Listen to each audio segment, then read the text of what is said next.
Éducation canine avec Michel Lacasse.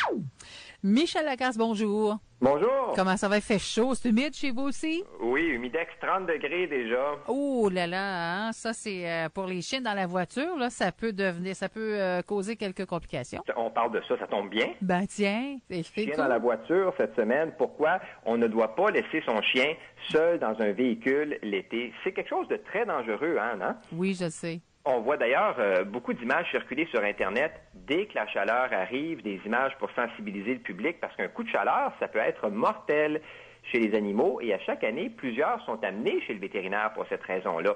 D'ailleurs, il y a quelques jours, je suis tombé sur un très bon article dans le Journal de Montréal sur le sujet, un article d'Annie Ross qui est vétérinaire et elle rapporte qu'à 30 degrés, la température à l'intérieur de l'auto monte à 44 degrés en moins de 10 minutes.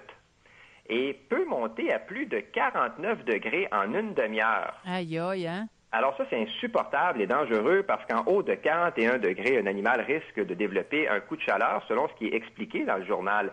Donc, on doit vraiment faire attention. On ne laisse pas son chien dans l'auto et ça, même avec une fenêtre entrouverte. C'est pas suffisant. Ça a très peu d'effet sur l'augmentation de la température interne dans les voitures.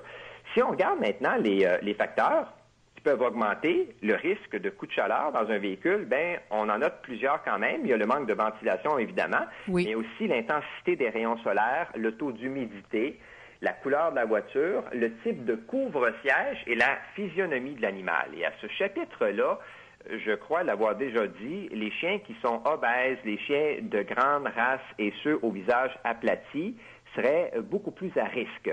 OK. Donc, on retient ça. Hein? OK. Et nos pitous dans les voitures, pendant qu'on fait l'épicerie, ben c'est non. Et qu'est-ce qu'on fait si on est témoin d'un chien qui est laissé seul dans une voiture? Tu fais comme moi, j'ai déjà fait. Et qu'est-ce que tu as fait?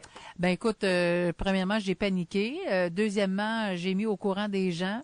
Et puis, ce qu'on a fait, c'est qu'on a fait annoncer rapidement, il y avait un événement à l'extérieur.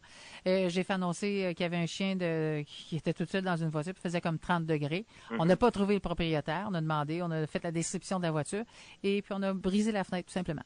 Bon, ben voilà. Et on peut aussi appeler la police ou encore les autorités municipales, là. Il faut dire qu'il y a des gens qui n'aiment pas beaucoup cette idée-là d'appeler la police, mais c'est quand même sérieux. On n'appelle pas pour rien et évidemment, la police va prendre en charge la situation.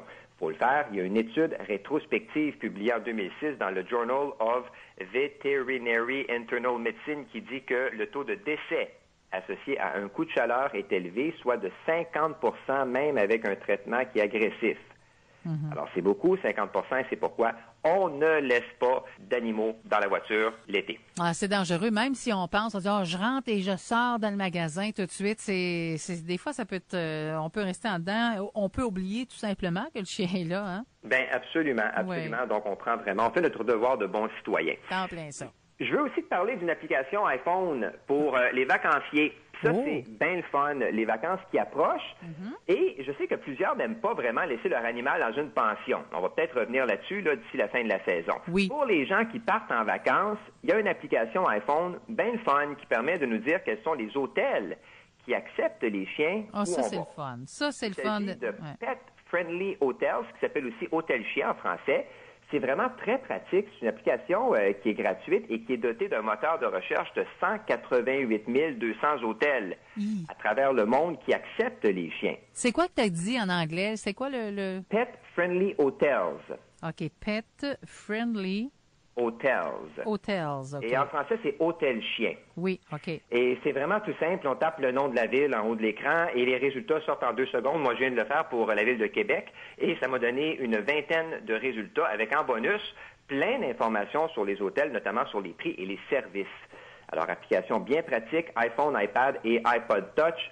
Pet Friendly Hotels, Hôtel Chien, que j'invite vraiment les auditeurs à utiliser tout au cours des vacances parce que oui, on peut maintenant voyager avec son animal de compagnie un peu partout. Et pour ceux qui aiment le camping, il y a aussi le site de Camping Québec, www.campingquebec.com, qui a aussi un répertoire de 563 terrains qui acceptent les animaux. Petit guide très facile à consulter, soit dit en passant. Tu dois savoir ça, toi, combien de familles au Québec ont des chiens? Il y en a de plus en plus, hein, je dirais. Écoute, chien ou chat, 1 sur 3, je dirais. Hey, c'est beaucoup. Ben, c'est beaucoup. Alors, ça vaut la peine d'aller chercher ces petites applications-là. D'ailleurs, je travaille présentement sur une petite vidéo où je vais proposer toutes sortes d'applications pour ceux et celles qui ont des chiens ou des chats, des applications pratiques, évidemment. T'es donc gentil. Merci, Michel. Mais c'est moi qui te remercie. OK, à la semaine prochaine. Bye-bye. Bye.